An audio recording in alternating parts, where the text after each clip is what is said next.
In today's video, I'm going to be explaining why this Buick over here stalls, alright? So this car stalls at red light or stop sign. So reason is, this is like the number one reason. I always express this, and I always make videos on this. So the number one reason car stalls on a red light stop sign is that the engine is choking, alright? The older model cars, they have something called the IAC, idle air control motor. It's a small little valve that opens and closes, alright? But in these newer cars, this is a 2003, I believe, or 2005 Buick LeSabre, and I'm sorry, it has electrical throttle body. This is the piece right here. I'm gonna bring the camera up close. I'm gonna show you. I'm gonna do the complete process, and we do have a cleaner here, right? This is the cleaner.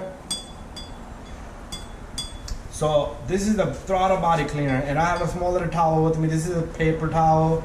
It does not leave all that little flakes behind, all right? That's the reason why I'm using this today. All right, you can use a rag, it could be anything, all right? All you need to do is clean that throttle body.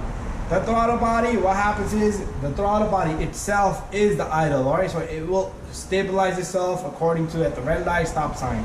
And since it's dirty, it's gonna choke the engine because a little bit of opening that it's supposed to have, that blocks off, right? You will notice in the RPM a little bit below 700-800 RPM, and the engine will have vibration. That's a sign you have a dirty throttle body, all right? But stall could be for many other reasons. It could be for alternator voltage, it could be a fuel pump, it could be a lot of things, misfire, it could be a lot of reasons why your engine will stall, but this is one of it, all right? Lack of fuel, too much fuel, all that matters, all right? But this is what this car has problems, so you should check out your car. If you have a Toyota or a Honda or any other car, electric throttle body, 2007 and up, they have electric throttle bodies, all right? None of those newer cars has any of those old IX type of sensors, all right? But anyways, I'm gonna take this, I'm gonna show you how to clean it. You don't need another person with you, all right? If you have this Toyota, Honda, or this car, I'm gonna show you exactly what we're gonna do, all right? So I'm gonna take that camera and I'm gonna show you guys. Alright, so pretty much this is the electrical throttle body right here, right? If you have this big fat piece looking here, sometimes it's on the opposite side, it has a big connector to it. It's electrical throttle body pretty much, alright? So all I did was took off this duct pipe right here. It has a flat head here, or number 8 if you want to use number 8. So that comes off. It had a vacuum line connected to it. I removed that. Alright, you do not need to remove the whole thing. But before that, I took off that engine cover. It was right on the top. And this was also here, which was going right through that. So all I did was I turned that, and it comes right out. This is the, make sure you put all this back together, all right?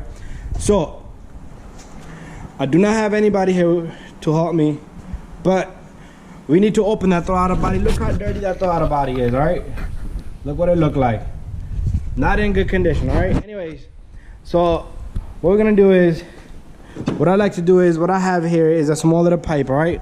So put the key on. Do not disconnect the battery, especially on Toyotas. If you do disconnect the battery on Toyotas, you will lose memory, all right? Once you have key on accessory, engine is off, you're gonna take this pipe or something you have, you're gonna stick it right there, all right? Don't worry about it, all right? Only thing I will tell you is not to put your fingers in there. A lot of people will send me a message, or I will cut your fingers open. It is strong, but take it easy, all right? So what we're gonna do is, you're gonna clean that, all right? It's not gonna be the best cleaning ever, but it's better than nothing, all right? So let me just put this thing here, all right? So all you do is you soak this up and you clean this up inside, all right? Look at all that, all right? It's already looking better, all right? So give it a few turns. So what I'm gonna do is I'm gonna clean this up really good, then I'm gonna show you once I'm done with it, all right? Also have to clean the little area on the top. It's gonna be hard to get to, but a lot of people will say remove it. You don't need to remove these throttle bodies, all right? Because if you remove it, you're gonna lose memory. It's gonna have bad idle anyway. But as long as you give it a good clean, the surface where it meets at, that's the surface. All you need to clean it. You're not gonna eat off this, all right? So try not to poke. A lot of people tell me, oh, can I put a screwdriver to pry it open? Nope, you cannot put no screwdriver in there. So I'm gonna clean this up, and then I'm gonna show you guys once it's all clean and ready to go. All right, so I'm all done here. Like I said, it's not gonna be 100% clean, but the surface where it's gonna meet at is nice and clean. All right, so all we're gonna do next is we're gonna take off our pedal stick right there. All right, our driver, move him out of the way. we're gonna turn the key off, and the throttle body should go back to its original position. All right, there you go.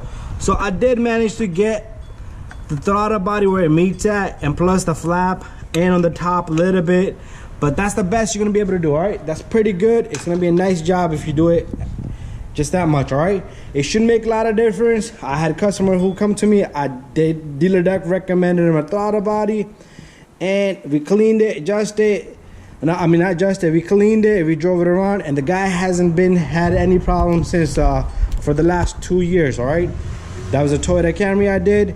He's a parts delivery guy, and he always gives it 2 thumbs up. All right, I can't show you my second thumb because I'm holding the camera, but thumb and another thumb. All right, he's still happy, and he always tells me thank you, brother.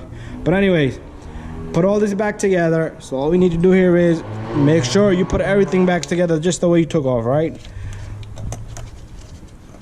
All right, so this is gonna be a little tough with me with the one hand. All right, so I'm gonna use my second hand. I'm gonna close all this up. All right. All right, so I got this duct pipe in. Make sure you close up these bolts.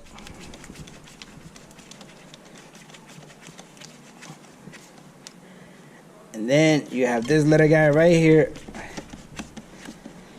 That's tight, nice and tight, and tight. It's not going anywhere. A lot of times these will have cracks. Check that too. That will cause a stall also, due to the fact it's gonna leak a vacuum.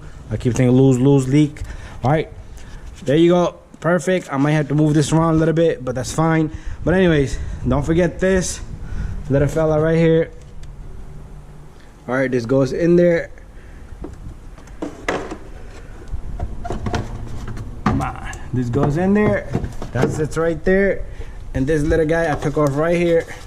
So that's the reverse procedure. So you take it off, you twist it, this comes off, that comes off. Took me 10 minutes to do this job, probably less than 10 minutes with explanation. But anyways, thank you and bye-bye.